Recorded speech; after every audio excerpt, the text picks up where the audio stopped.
Good morning. Good morning.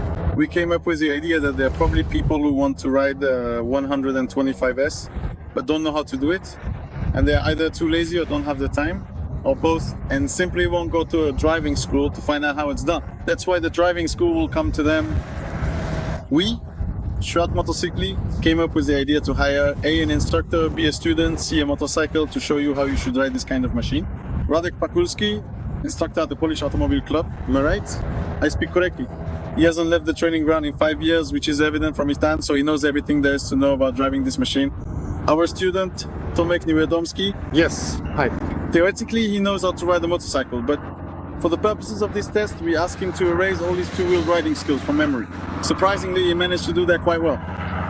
The motorcycle, the last thing we need is a motorcycle. The final ingredient is the motorcycle. This is the Junak Enke 125. Why? Because it works. He's been with us for over a month now, and so far he's driving better, not worse, right? Because he arrived a good little Junak, and it's on this very bike that we'll show you how to properly ride the 125.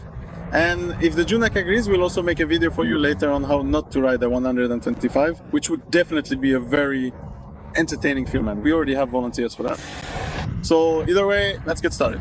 An experienced instructor, yes. Previously experienced, inexperienced. An experienced student. The Junak and the silent enforcer. Hi. Hi. First, we need to talk about a few important things. How to properly handle this Junak here, so that it's safe and enjoyable. We always get on the motorcycle from the left side, bending the left knee and swinging it over the seat. We have a kickstand that folds up automatically. If there isn't such a kickstand, we have to fold it up with our heel, because riding with the kickstand down is dangerous. Perfect. We've turned the ignition, started the engine, and we want to set off. The gear shift lever is located under the left foot. Properly, we should position our foot so that the heel is behind the foot peg. And to engage first gear with the clutch pulled in, we press the lever down with our toes. To move off smoothly, you need to gently add some throttle and gradually release the clutch lever in a calm motion. Don't let it snap out, but rather guide it smoothly with your fingers. It's very important to keep your eyes looking straight ahead, as it's much easier to maintain your balance that way. As soon as you start moving, quickly place your feet on the foot pegs to grip the tank with your knees, because your knees and feet are what give you stability on the motorcycle. You don't hold on to the handlebars for support. Instead, you hold on to the motorcycle with your legs. Your eyes should always be looking straight ahead. At most, you can just glance at the gauges. Give it a try, student.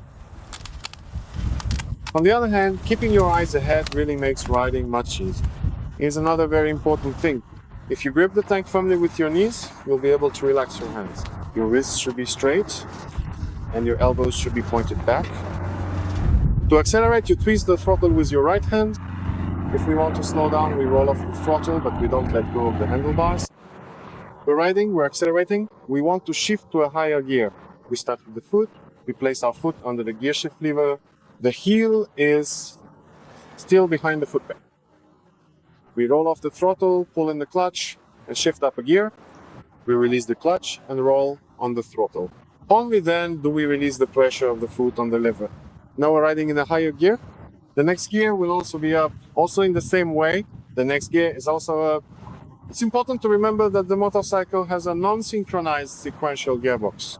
Therefore, we need to downshift before coming to a stop. After stopping, it will be very difficult to do this.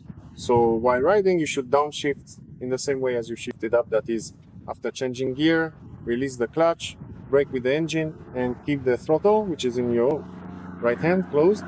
The motorcycle is braking with the engine. Engine braking alone is not enough. You also need to use the brakes.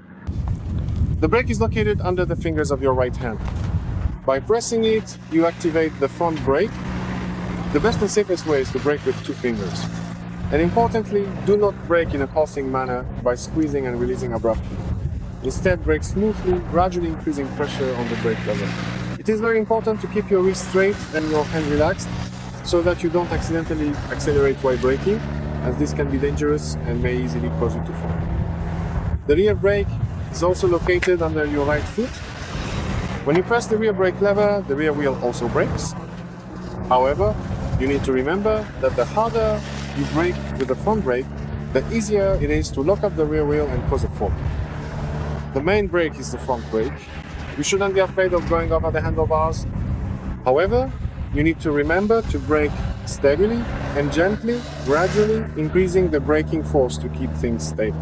Your gaze is also very important while braking. You should still be looking straight ahead in the direction you want to go. And what's really important here are your knees, which should grip the tank, and your back muscles, which would prevent you from leaning on the handlebars. When you're braking, straighten your back. Don't move away from the handlebars. Don't lean on them. Just keep your back straight. This way, everything will feel relaxed and stable. If we come to a stop, that's when we put our foot down only after stopping, not before. Because if you put your foot down before stopping, you'll automatically start leaning on the handlebars and you'll tip over. And that's exactly what we don't want. Run. Let's go. Turn the key in the ignition. Switch on the power. Squeeze the clutch. Use your right thumb to start the engine and control the throttle with your right hand. First gear down with your left foot. What did you do? You goof? What did I do wrong, sir? You released the clutch too quickly. At the beginning, you can let it out a bit faster, but when you feel the motorcycle start to move, you need to slow down that motion. Start off using the friction zone. Let's repeat.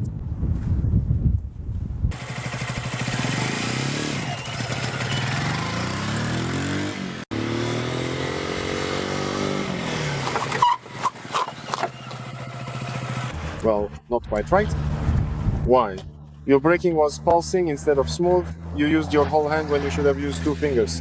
You were supposed to look ahead, but you were looking here at the gauges, and you put your feet down too early because you didn't straighten your back while braking. Let's repeat. He started to lower his leg and roll it. Now it's good. Remember to practice this so it comes out like that every time. I will. Good.